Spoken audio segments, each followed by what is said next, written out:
All right, how's it going? Welcome back to another video for numbers and sets.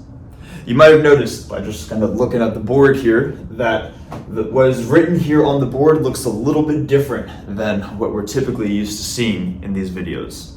And that's because this video is going to be a little bit different than everything else that we have made up until this point. What we're going to be doing in this video is we're going to be looking at a specific application of modular arithmetic. In other words, how does it actually apply and get used in the real world? And I should mention too that when talking about pure math, I like to emphasize the fact that it does not need to be useful by itself. And again, the reason why I do that is to say that there must be some other reason other than its usefulness or lack of usefulness for why people do it. And usually that reason is that people do pure math just because they enjoy doing it and they find it fun. But that doesn't mean that sometimes when pure math is developed, it initially doesn't have any applications. But then further down the line, maybe hundreds of years later, all of a sudden these applications start to creep in. And when we start to see how some pure math can actually be applied to the real world, we definitely want to mention when it shows up. And that kind of just adds on, it's like just the cherry on top to why we should enjoy pure math.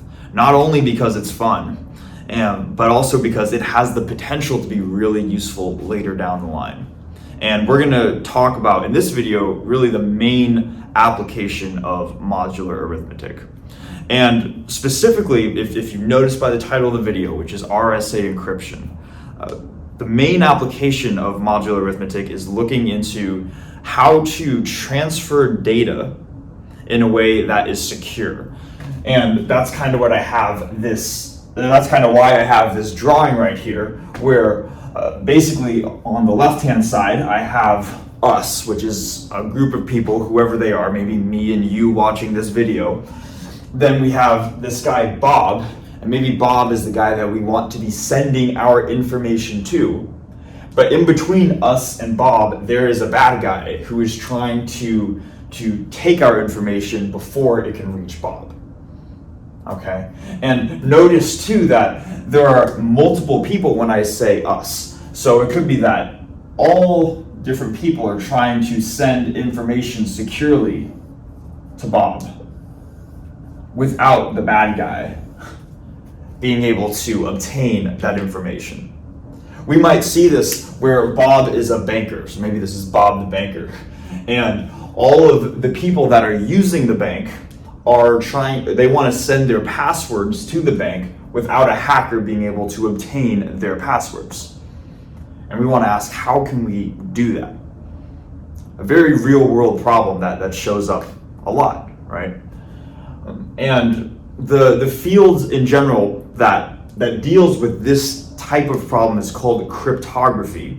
But we're going to be looking at one specific, instance that arises in cryptography known as the RSA, or known as RSA encryption. Okay, but hopefully this at least sets the stage for what type of real world problem we're trying to solve. And what I'm going to do now, before we really go into RSA encryption, into describing what it is, how it works, is we got to go through some terminology just so we can kind of get on the same page with some of the stuff that we're going to talk about. Okay, so I'm going to write out some various terms right here, and then we'll go through each of those before going through the RSA encryption algorithm.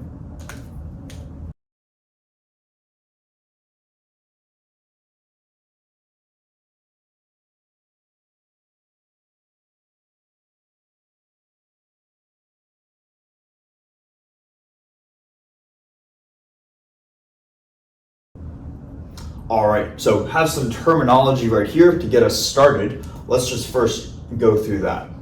So first term we have is plain text, and plain text is going to be the message that we send before it has been concealed.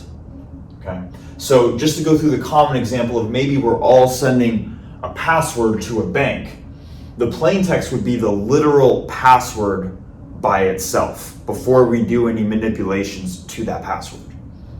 Right. So that's what plain text is. Then we have ciphertext, which is going to be the message after it has been concealed. So after we manipulate and try to sort of encode our password, it takes the form of ciphertext rather than the original plain text.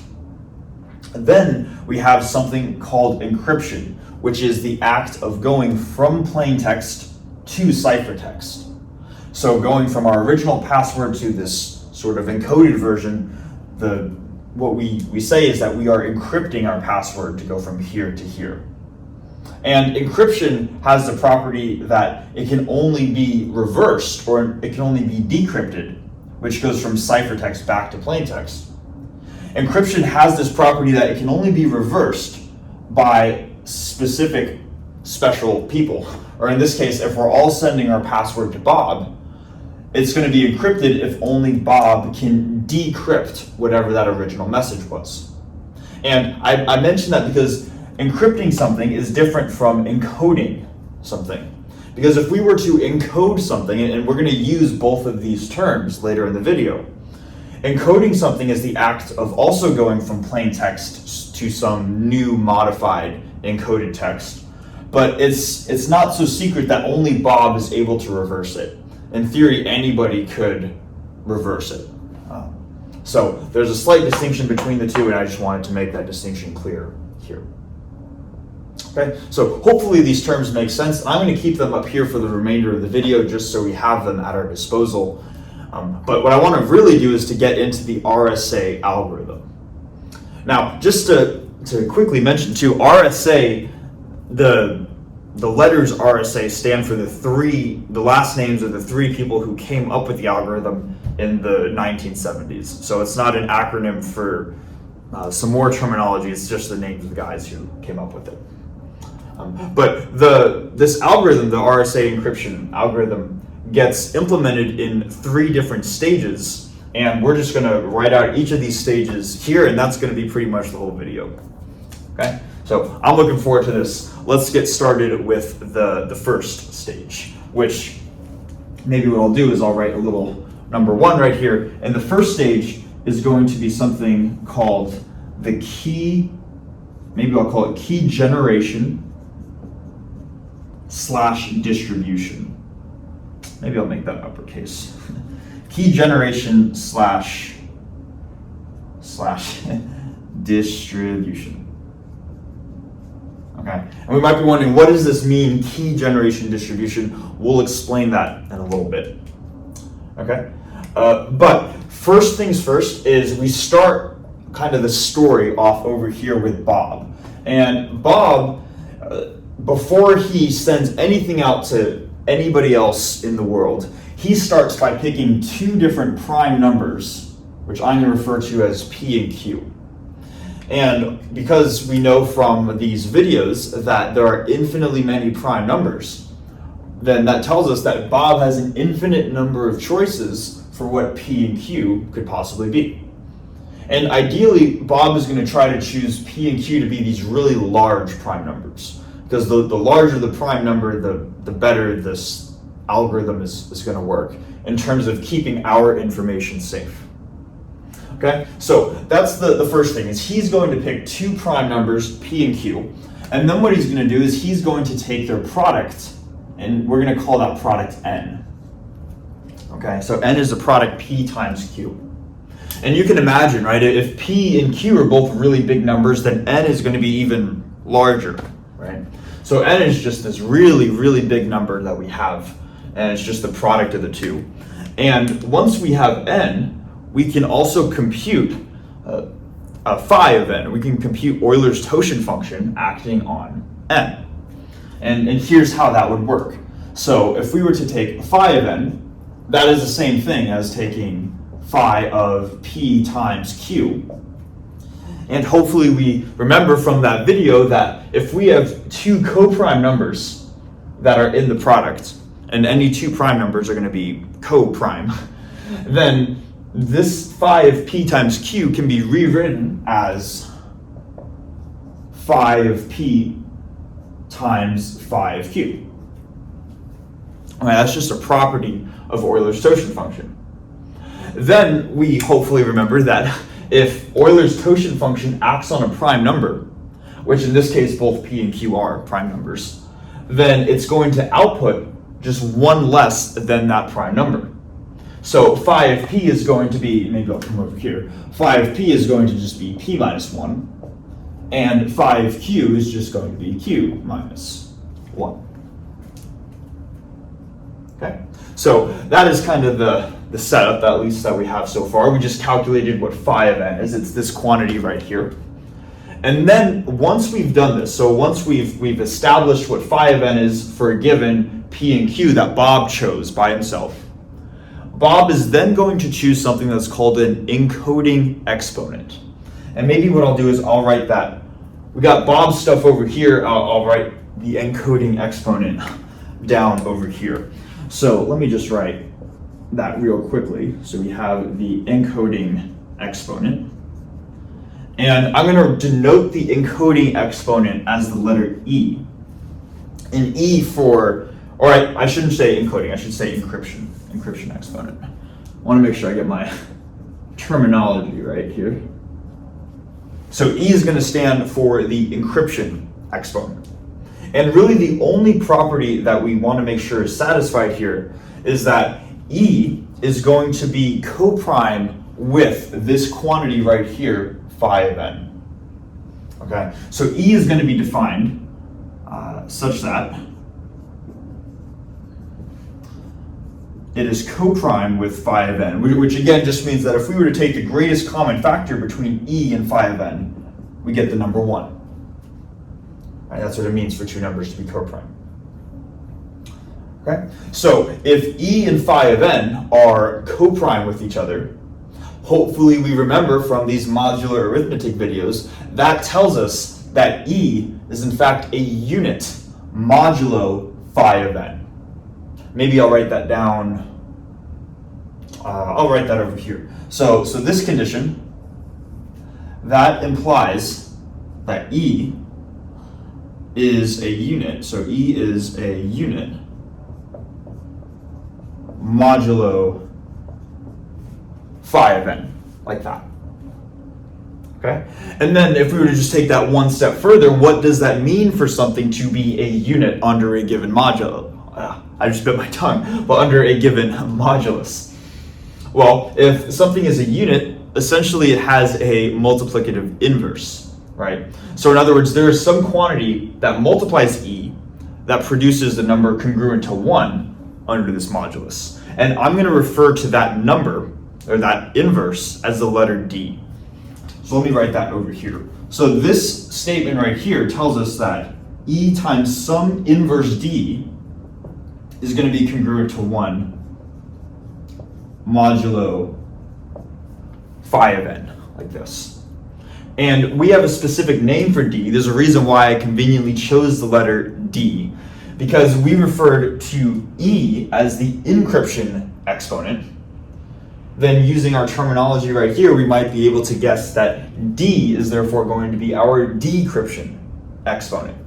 So maybe I'll just write a little arrow for that over here. So D is going to be our decryption exponent.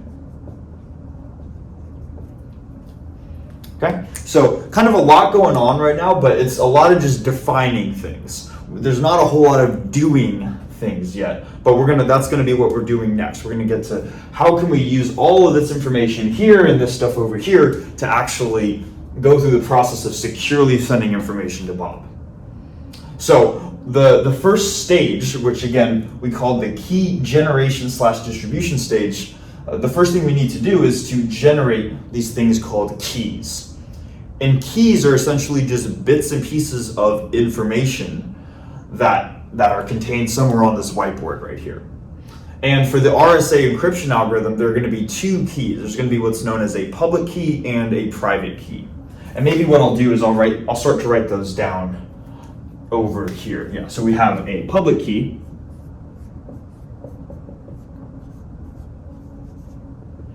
and we have a private key. A private key. Okay.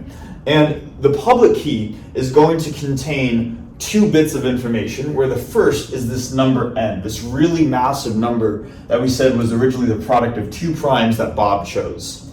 So it's going to consist of the letter n, and then it's also going to consist of the encryption exponent e. So these two pieces of information, n and e, are going to be what is known as the public key. And then the private key is the stuff that is private just to Bob by himself. And what did Bob choose by himself? Well, he chose those two prime numbers, p and q. But also you can imagine that if just Bob knows p and q, and then also n and e are established, then you can go through all of this math to get to the decryption exponent d. And really that's the really important information, I'd say, in the private key. Once p and q are able to establish this decryption exponent d, really then there's not too much more use for the original prime numbers. D is really the useful piece of information, but it's just that these are also private, which is why I'm describing that in the private key. Okay? So far for what we've done in the big picture is we've gone through some modular arithmetic stuff to essentially generate what is known as a public key, which is this information, and a private key, which is this information.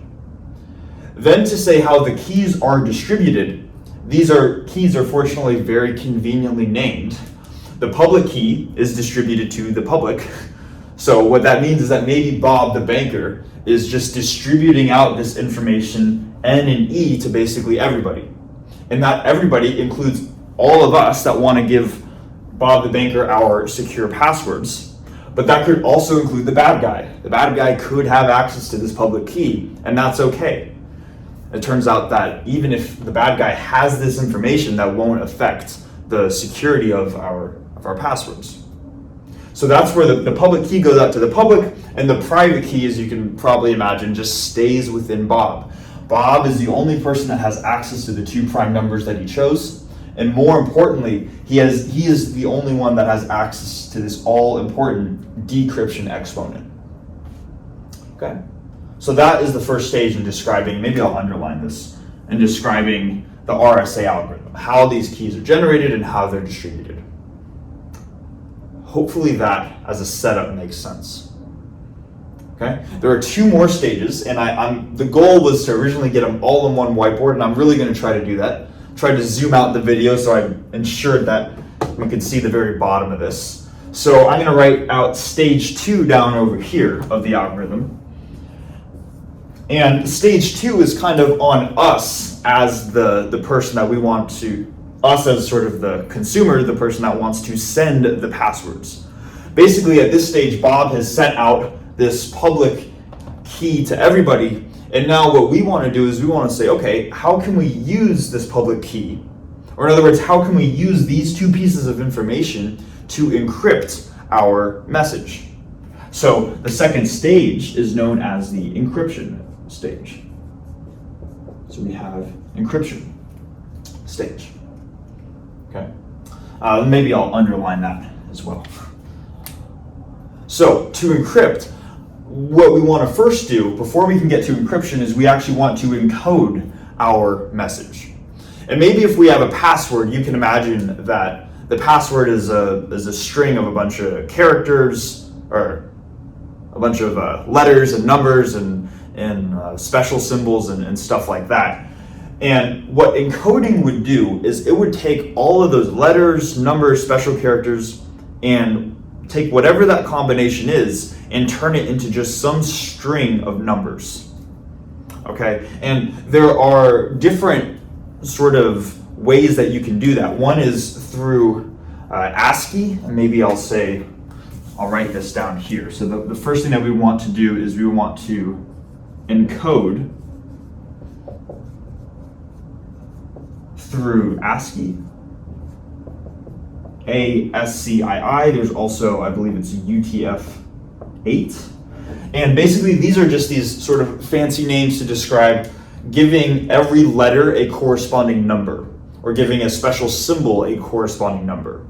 So for example, maybe we would say the letter A corresponds to the number 1, letter B corresponds to the number 2, C corresponds to 3, and you'd keep on going all the way through Z, which corresponds to 26, because there are 26 letters in the alphabet, right? But really, no matter how you do it, that's not really too important.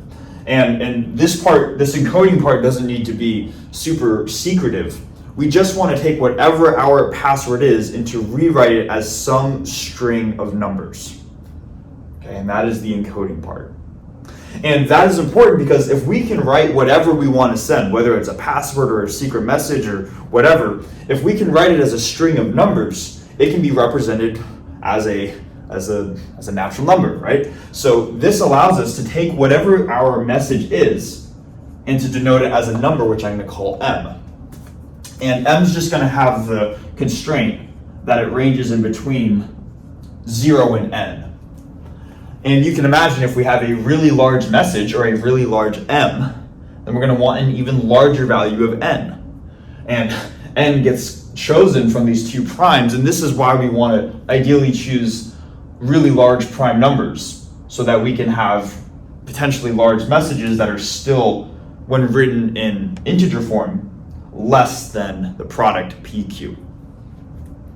Okay, a lot of words, right? But basically, what we're doing is we are writing our message in integer form.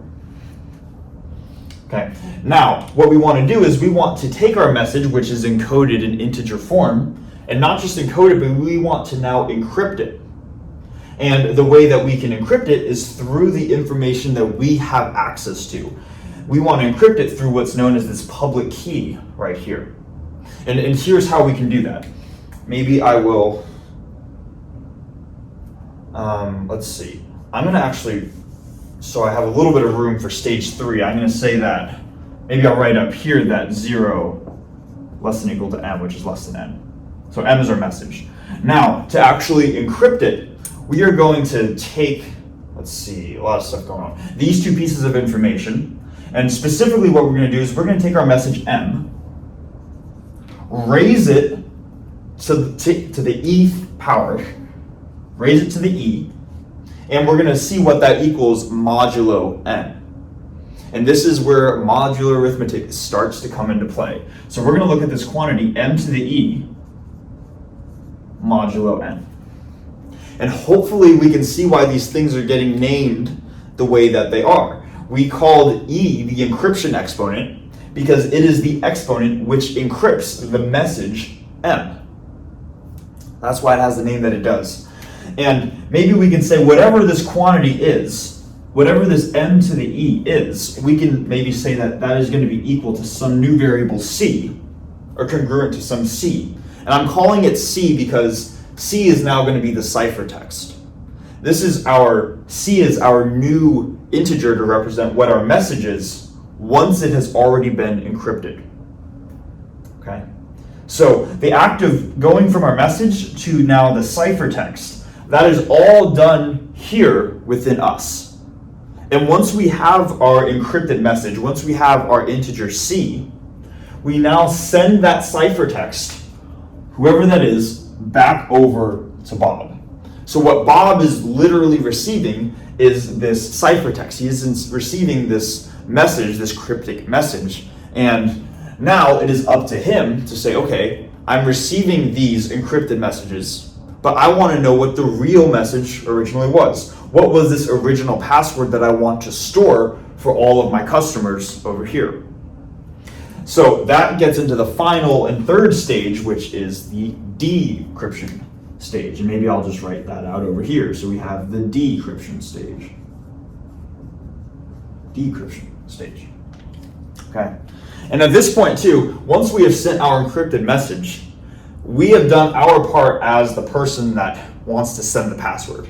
Now it is all on Bob to do his thing to decrypt the message with the private key, the stuff that only he has access to. Okay. Now we might be saying, how can we do that, right? Well, hopefully we might be able to put some of these pieces together, where if we encrypted our message using the encryption exponent, then Bob is going to decrypt the message using the decryption exponent. Okay, so that is the method. That's why these things are named what they are, right? So Bob is going to take this ciphertext C. Maybe I'll make it a little better.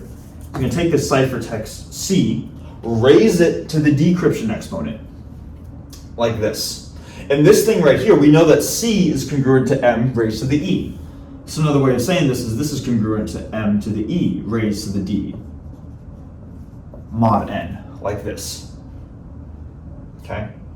Now, if we wanted to keep taking this a step further, we have been doing a lot. We've been saying a lot, but I want to just remind ourselves what some of these original definitions were. And I tried to get it to where this line right here was right below this line.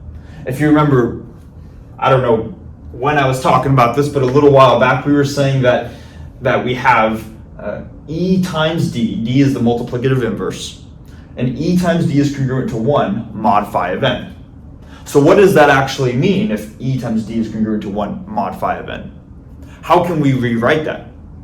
And this is why we've been going through this stuff with our previous modular arithmetic videos, right? If we have this congruence right here, another way of saying that is that the modulus divides the left-hand side minus the right-hand side. And to save room, where should I do that? I will do that over here, and I'll maybe cut out a little box. I'm really trying to keep it all within one whiteboard. It feels bad to just erase it all, you know. But this condition right here, ED is congruent to 1 mod phi of n. Another way of saying that is that the modulus divides this left-hand side minus the right-hand side. And if this divides this right here, what we're saying is that this quantity, phi of n, times some integer k is equal to ed minus 1. Or if we were to solve for E times D, we're going to get that E times D is equal to k times phi of n plus 1, like that. And that's going to be important because if you notice what we have here is we have m raised to the E times D power. So another way of writing this congruence down here is that C to the D is congruent, rather than m to the ed, it's going to be m to the k times phi of n plus 1 mod n, like this. And then if we were to just use our properties of exponents, we could then say that this is congruent to m to the phi of n raised to the k, and then times another factor of m, because we have this plus 1, so times one more factor of m mod n. Okay, so just performing some algebraic manipulations. And now we get to the final stage where we go back to some of these important theorems that we were talking about a couple videos ago, where hopefully we remember this thing called the Euler-Fermat, or the Fermat-Euler theorem. Because Fermat-Euler. Euler-Fermat or Fermat-Euler theorem, one of those two. Where basically we said that we could take some number, and if we raise it to the phi of n, that is going to therefore be congruent to the number 1 modulo n, right? So long as m and phi of n were co-prime with each other. So what this is really saying right here is that this thing in parentheses is just congruent to the number 1. So we can say that this is really just congruent to 1 to the k times m mod n. And then 1 to the k times n, that's just m by itself mod n. And that is really, if we think about it, that is the act of decrypting the message. Because if we think about it, Bob starts with this ciphertext C, but he wanted to get back to the original message. He wanted to get back to this original M that we chose right here. And that's what we have done. We have started with this ciphertext. He used the decryption exponent in his private key to get back to just M by itself, to get back to that original message. So now only Bob has that original message because only Bob had the decryption exponent, which the bad guy did not have. Okay. And this process that we just described, this process describes the RSA encryption algorithm. Now, I guess as just like a final note, if we want to say, how could the bad guy possibly intercept some of this information? Well, what the bad guy, in order to intercept some of this information, is he would inherently need this decryption exponent d. And part of obtaining this decryption exponent d is to know what these two prime numbers, p and q, are. Not p and q and then the letter r. He needs to know what the values of p and q need to be. Right? And what that means is that he needs to know this really large number n and be able to factorize this large number n into primes. And because n is in the public key, in principle, the bad guy has access to this number n. He knows what this value n is right here. But the idea is that if p and q are really large, then n is going to be so astronomically large that being able to factorize such a large number takes a really, really long time. So in actual practice, being able to factorize super large numbers is difficult and inefficient. And right now, there's no other known way to essentially obtain the original message n if you're the bad guy, other than factorizing n, other than factorizing this astronomically large number. Now, it's technically still up in the air, as far as I know, on whether or not this problem can be solved through means other than factorizing this large value of n. And there's actually a name to describe that problem called the RSA problem. Basically, can the bad guy steal our information through some other means than trying to factor this incredibly large number? Okay, but I think I'll probably leave it at that. So thanks so much for watching. I hope this was kind of like a fun, more just interesting video on how we can see how modular arithmetic gets used in real world applications. That's going to do it too for the modular arithmetic section. In the next section, going forwards, we're going to start looking at some concepts in real analysis, start to look at how numbers are constructed as we move through our various topics in number theory. Okay. So I'm excited for the next video. I'm excited for all these videos, of course, right? But the next video should be good. We're going to actually see how numbers are constructed axiomatically. So thanks so much for watching, and I will see you in the next one.